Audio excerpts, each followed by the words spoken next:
نماز حاجت۔ نبی کریم صلی اللہ علیہ وسلم نے ارشاد فرمایا، جس کو اللہ تعالیٰ سے یا کسی انسان سے کوئی ضرورت پیش آ جائے تو اچھی طرح وضو کرے اور 2 رکعت نماز پڑھے، پھر اللہ تعالیٰ کی حمد و ثنا کرے اور حضور صلی اللہ علیہ وسلم پر درود بھیجے، پھر یہ دعا پڑھے تو اس کی ضرورت پوری ہو جائے گی۔ دعا کیا ہے؟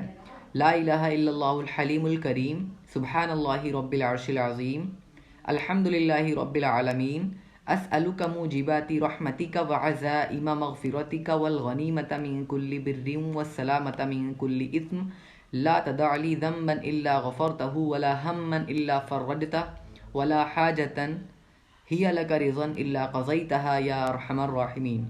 ترمذی 63/1۔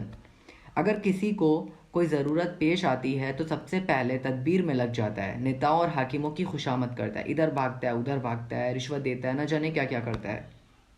لیکن حدیث میں جو نسخہ بتایا گیا، اگر اس کو استعمال کرے اور بہتوں کو چھوڑ کر صرف ایک کی خوشامد کرے، اللہ تعالیٰ کی خوشامد کرے اور اسباب کے درجے میں تدبیر بھی کرے، تو اس کی ضرورت جلدی پوری ہو جائے گی۔ دوستو اس بات کا دھیان رکھیے گا، جب بھی کوئی ضرورت پیش آئے تو سب سے پہلے نماز حاجت، صلاۃ الحاجت پڑھنا ہے، اور یہ دعا پڑھنی ہے، ڈسکرپشن میں بھی لکھ دوں گا، تو انشاءاللہ آپ کو فائدہ ہوگا۔